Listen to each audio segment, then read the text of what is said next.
Friday has arrived. When we had regular schedules, Lisa and I, which was a long, long time ago, we used to live for Fridays because it meant that it was party time, and those days are long behind us as well. Oh, that's 30 years ago now. Great to have you with us. This is review coverage of our 8-race program. As mentioned, it is Brett with you as we look ahead to not only today's program, but we'll also give you some comments, I'm sure, throughout the day on some of the stakes actions still to come this year. We have 2 to wrap up the campaign next weekend, and we have the valedictory taking place tomorrow, which is our final graded stake race of the season. Yeah, and I know you have the bees with you here today, but the one bee that's not here is the breeze. Yeah. And aren't we happy about that? Because this is more like a typical December winter's day. The dog had no complaints. We went for a big long walk this morning. Which is great. So obviously, the Thursday program, we only got 1 race in. Coming up next Thursday, there is 10 races. The overnight is not out as of yet, which is very uncharacteristic. We're thinking they might be trying to get an agreement to change post times. It's just us assuming, but as soon as the overnight does come out, we'll pass along some details in that regard. But 5 of the races from the card yesterday are part of the card coming up on Thursday, so don't throw out your program. Don't throw your program away. Yeah. Hey, that's good. Wait, 5 of them? 5 of the 10, yeah. Oh, so we only have to handicap 5 races? Yeah, because one of them failed to fill. So, that's a shame. So 5. So yeah, that's right. You only have to handicap 5. Exactly. That's not bad, buddy. Christmas gift to you. Because that means all we have left to worry about is 5 on Thursday and 3 cards to do for the rest of the week, and then we're looking at trotters and pacers. That's right. Now, I'm going to do some Christmas shopping with you. Or rather, I should say, for you, when Customer Appreciation Day arrives. Yes, because you know what I want for Christmas is a free program. Free program and a nice scarf and custom wrapping paper. I would actually love the Woodbine wrapping paper. Custom wrapping paper? My tree. That would be fantastic. So Customer that's Appreciation Day is Saturday, December the 13th. And you want a sneak peek at what your Christmas gift is? I've already given you a toque. Well, something tells me I'm getting a scarf. You're going to get a scarf to match it. But you know what? I heard, a little birdie told me, that the custom Woodbine wrapping paper has your face all over it. Oh, God. Lots of handicappers are going to want to destroy that. This guy stinks. That's quite possible, yeah. So, do you know what 3 weeks today is, by the way? Christmas Day? Nope. Eve? Nope. Today's the anniversary of your birth. Oh, that's 3 weeks to do some shopping. Yes, first we celebrate the birth of baby Jesus, and then we celebrate the birth of baby Jeff. Alrighty, so let's do some handicapping. Not to brag or anything, folks, but Elise and I swept the card last night. Yes, we did, and I stopped the card. Like that was just perfect, right? 1 for 1. I know, and then 1 and done. All right, can we get a few more than 1? Well, we're going to try. Program? We're going to try. So 2-year-olds here going 5/8 to a mile. Now, your memory is a lot better than mine. Sometimes. I don't think we've had a ton of these maiden optional 25,000 claimers for the babies, have we? Not a ton. But, the interesting thing is you got horses kind of moving all over the place in here. You got a first-time starter in this race as well, that being the Bancroft D'Souza horse. But the one that kind of stands out to me, and I think is going to stand out to a lot of people, is this 6 horse, Mr. Perfect. This is the Bob Tiller trainee. Now, this horse has been in Maiden Special, Maiden 40, Maiden Special, and now we're back in for the low tag of $25,000. Watch this race. This is back on November the 1st, so this isn't the most recent race. This is the time that he was in for $40,000. And you'll see that he has to make a pretty wide move here under Rafael Hernandez, but that's it. That's the only path that was available for him, was to go wide. Now, what's significant about this race? Couple of things. The eventual winner, the 7, is a horse by the name of Duck Duck Duck, who came back to win a stakes event in stop very impressively, which makes this horse look even better for $25,000. The other thing, too, is I just thought he was a little green. Wasn't too crazy about going past the 7, and he wasn't going to get past the 7 because now we know what this 7 horse is all about, Duck Duck Duck. So I just thought, with that frame of reference, we look pretty live here going to Mr. Perfect. However, I did notice that our clocker Ernie Perry has a selection here in this race as well, that being Swift Attraction, who he says worked really well on November the 8th. So not the most recent work, but the work won back in 48 and 3.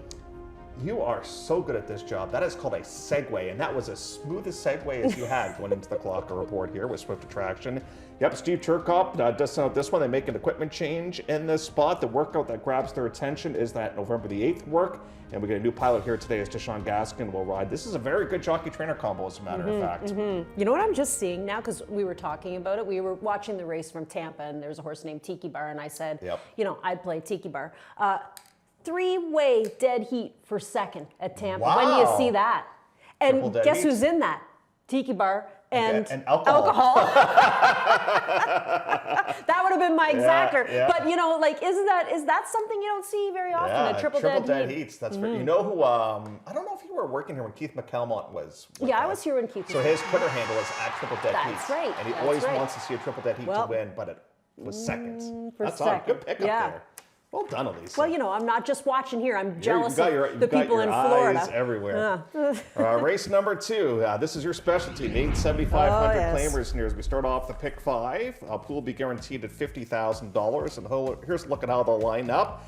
And I must admit, Elisa, I was torn between Ginger's Holiday and Living in the Fast Lane. I saw Devin Gittins, and I said, there's the decision made for me. You went to Devin's horse instead? Yeah, see, I was torn between the 1, the 2, and the 3. They were really the only horses in this race that stood out to me. And I took a shot on Ginger's Holiday. So I'm going with Norm and Pietro. But then I used Devin Gittins with the dropper because I heard, and I don't know if this is true, so we'll go out and kind of talk to Devin a little bit later on, that he's already started to ship a lot of horses out and to Belmont. So, you know, he's looking forward to a pretty busy winter in New York and some seriously competitive races down there as well. Well, I know some of Kevin Attard's staff has shipped down to Palm Meadows. True, they've gone to Palm Meadows. So just got the phone call from the boss, Nathan Squires. They're headed down Florida way. So, Gail Cox is already down in Florida. Yeah, she's a pacing. How come we don't get to ship to somewhere warm? What's up with that? You got to get invited. That's right. Well, that's the problem. And here's the thing, Jeff. Like, you know, it's lovely to have you there, but you probably A, don't want to clean buckets. True. You B, don't want to turn left with all morning long, True. do you? You can't gallop a horse. No. You know, you got to kind of make yourself useful, and then you'll get invited. Well, here's a couple of useful individuals who've had terrific campaigns, and Pietro made up a little bit of margin yesterday, not a ton of it, but he went 1 for 1. And Rafi has a more busy day than what he would have had last night. Yeah, Rafi was probably sitting at home giggling yesterday because he wasn't in really until the last race or the second last race on the program. So he got a night to freshen himself up and come back here ready to win a few races. Wonder what his winter plans are, because usually he goes somewhere after Christmas. Well, he like went to New York last year, North, right? Yeah, I think he did Turfway for the most parts. Yeah, well, we'll have to talk to him. He's another one that we have to find out, you know, what, because we are going to do that, kind of go out and collect some information so that you guys can know that are regular fans of the Woodbine Jocks Colony and our Woodbine Trainers Colony as well, where you can find some of your favorite Where's trainers. Waldo is the name of the game. I'm going to try and figure that out for you over the next couple of days. Let's get to race number 3 now on the day, and this is the focus of a wide trip topic in this spot. The replay machine is ready to rock and roll. I don't think it's in regards to Switzerland Jammin'. I don't think that one had a wide trip. So who eventually did you focus in on that? Maybe didn't have the best of journeys last time out. It's not only a wide trip, but he's got a funny way of going too. And that is our friend Domester. And John Mattini has done well in the last week, 10 days or so. I mean, they've had some incidents, and we know about that, but they've rebounded and found themselves in the winner's circle last week. Now, this guy's got a funny way of going. You know, they call this style rooting, right? Because they put their nose down low to the ground. And from all accounts, this can be a tough horse. These are tough horses to ride because they pull you down. Now, watch this trip on the outside here under Austin Adams. I think he does a really good job with this horse. But I noticed that Austin is not going to be riding this guy here today. In fact, Austin's going to sit the race out. What's interesting? Jermaine Bridgman picks up the call. Why is that? Well, because Jermaine rode a nice winner for John Mattini last week. And I have a funny feeling that John said, you can just ride the rest of the barn for the rest of the year. He's had some good fortune with him, so he will stick with them. What else is good about this horse? Well, he gallops out on top. You know, he ends up finishing second that day to Russo horse. But he's come back and he's had a sharpener, a 3/8 sharpener in 36-1. So he should be ready for an interesting go here today. I used him up on top. I can understand why you'd use the 8 because he won easily last start. He gets Raffy back aboard. You know, you could look at a horse like Very Debonair from the Devon Gittins barn, because how can we exclude any of those horses? But Robert is with me with the good old Dodester. Who do you think knitted Robert's scarf in that picture? That's a good question, and that's more of a crochet. Ooh, that's even yes, harder. I do not know. Look at the eye on Dodester. He's got a big eye. That's great. Good looking horse. Very, very bright-eyed, which is fantastic to see. And Robert, you know, despite the inclement weather conditions, is out there taking pictures. Did you see the Robert social media stuff that went up today? Him out there jogging with the shorts on? This guy gets more publicity than anybody I know. Every time I look on social media, there's Robert. Yeah, but you got to see him in his shorts out there galloping around the racetrack. I don't think that was recent footage. No, you don't think so? No. Race 3 will wrap up the first pick 3 of the day. Topic 4 is changes. Changes. So producer Mike says we've got distance, class changes, jock changes. We got them all here coming up in race number 4 on the program. And it's today, finally the day for a little red Dommy. That's the horse I was thinking about. We were just talking off camera about, should we do, like on closing weekend, some of our top moments of the year? Not necessarily, you know, the plate obviously is a top moment, but like our own personal top moments of the year. And Little Red Dommy was one of my top moments of the year last year. I think Dryden was too. Dryden was too. Yeah, that was a really good ride. Yeah, exactly. But Little Red Dommy, you know, the jury is out on this guy and what's going on up here between the ears. But he's dropping in for $5,000 today. As long as he's chill and relaxed in the paddock, we're good. But I was going to ask you, looks like, you know, they've tried a few different things with him, right? They sent him last start out, and then they've covered him up before. I kind of think he likes to be in trouble. Like, he wants to be in those covered up trips. And I don't know if he really wanted to be on the front end. Yeah, that's possible. Listen, he did run well. He ran well against a favorite that was dropping from the Tiller outfits, and which is simply second best on that day. My main fear is I just think that Heat Merchant right now might be a little bit better. Heat Merchant, yeah the Perronte horse. He could be. I think it's one of those two. I think it's 6'7".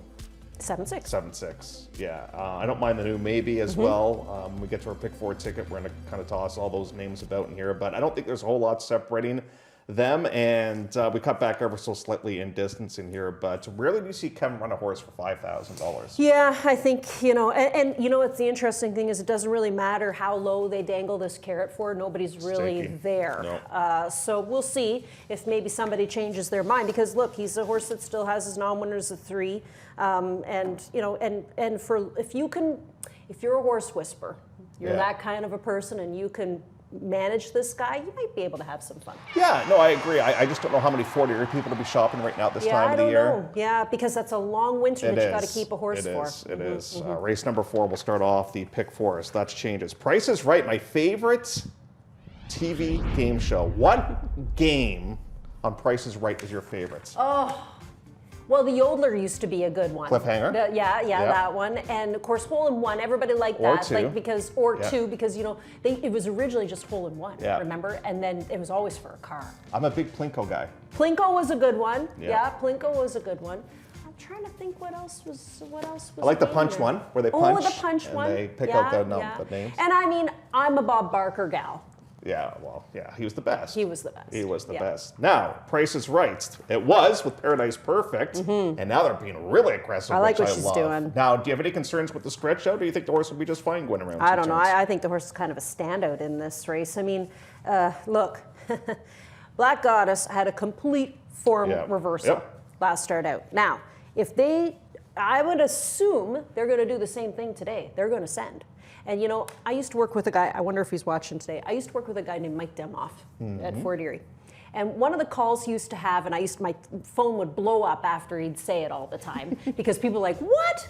But I was thinking about him when this Black Goddess ran, because he would say, is running like a scalded cat Do you remember that line? Yep. And again, like all sorts of people say, scalded cat. Well, that's what that mare looked like, or filly looked like, with that complete form reversal. Now, I guess she goes to the front end, but I think that's fine because Paradise Perfect doesn't want the front end. Paradise Perfect is going to try to reel that horse in. I just wouldn't let her get away with what she got away with last start, though. I'd be sitting a little bit closer. Pietro Moran back aboard here today. We've been talking about this. You know, Krista Cole's really reclassifying a lot of her horses. It's working with wins, and she's taken a pretty big drop here after breaking their maiden for 25. I like what she's doing. Me too. Pietro stays aboard. That's a big time plus as well. So yeah, I'm with you on that one. You know, it's hard to be overly confident about 10 Clamor. I think the horse runs well. I think it's good enough to win, and maybe for the first time ever in his career, he's got a little bit of cockiness to him because he won last time out. It only took him 25 times. That's right. Combo. We found out in previous discussions with Elise that she's not a big combo fan. Like when she goes to the drive-thru, which she rarely does. I don't go. Like she goes, she'll just get a coffee. That's it. That's it. That's it. Yeah. So there's no real combo. But we're all about jockey trainer combos in here. And speaking of dangling the carrots, they dangled the carrot with Sluggernaut last time out, no takers. Now all of a sudden for 25. You go in this one's direction, you go towards Stratus. I went to Stratus. You know why? Because Stratus broke his maiden for $25,000. So, you know, he's okay here. Like, I can understand them trying the 40 non-2. And the horse picked up checks in those races. Really never missed a check. And last start out, got a little stakes check in that Lake Ontario back on November the 21st. I think Bob, same thing. He's putting them in the right spot. I like the 6. I like the 7. And what about Connor for a quarter? We thought Connor would have a better year. Yeah, he ran so well there in back-to-back races, and now he's just sort of tailed off a little bit. So I don't know what's up with him. He just doesn't have a whole lot of momentum right now at this point. I'm kind of about horse that got a little bit of mojo right now. Well, you know what else is interesting, Jeff? This is maybe the second time or third time I've seen this. A Chiefswood horse in for a claiming tag.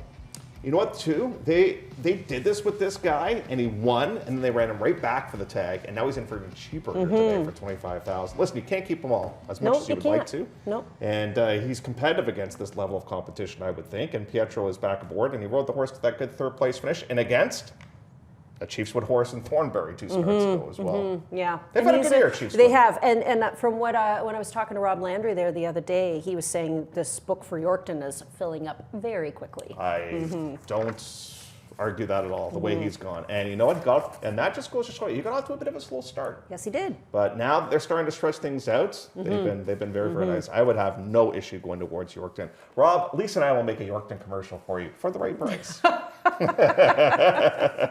If he's watching. I'm sure he is. I'm sure he is. If you'll get a text. I will. The finale.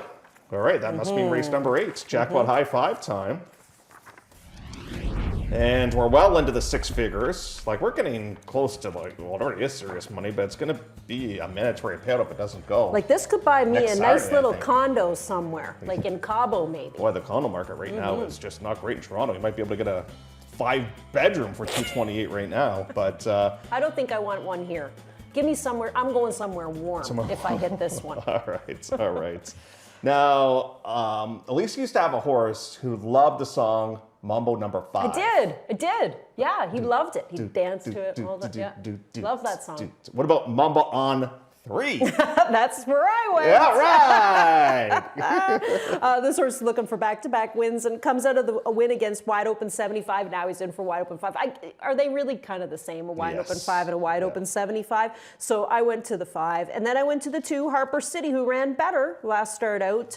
This horse has actually had a pretty good campaign this year for a small outfit. The 4, Banker's Hours. You know what? I put Banker's Hours in simply because it's Danny Yu. And now we're starting to get to that stuff where you're like, you know what, Devin Giddens, I'll just put him in just in case. Yep. Or Danny, I'll put him in just in case. I also tossed in Dan Wills' horse because he ran second to Dissectologist, who has had a phenomenal last, 6 weeks, 8 weeks of the meet, winning 3 races in a row and finishing second and only beating a length to him. That's all right. What about our buddy Highland Society? Just totally falling apart, you think? I didn't use him. I know, he was so good there for so long to start off the year. I just wonder if maybe he's a little tired right now. I don't know. Yep. But he's off his game a little bit. I'm just trying to find a price for the high 5, right? I don't know. Maybe name of the game. That's Dan what I'm saying. Wills. That's 7 horse, the Dan Wills he horse. might be able to stick around for something. We still haven't seen a Fort Erie horse win at That's in true. the back That half. does surprise me. That does surprise me in there. So that's a look at the finale, which will go as race number 8 at 8:05. And if we get to 8:15, at least we'll turn into a pumpkin. That's right. So we have to stay on time. So I think we're going to take a break. Oh, yeah? I think we shall. We have to pay some bills. But when we come back, we'll talk pick 4. We did not lose with our pick 4 ticket last night, which was very exciting. We'll talk about races 4, 5, 6, and 7 coming up next. Love horse racing?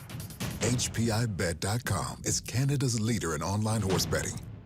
Access thousands of live races from hundreds of tracks worldwide instantly. Enjoy the most advanced betting tools like AI Smart Picks and exclusive cashback rewards you won't get anywhere else. Join today and get up to $100 in free bets. Get the ultimate horse betting experience with HPIBet.com.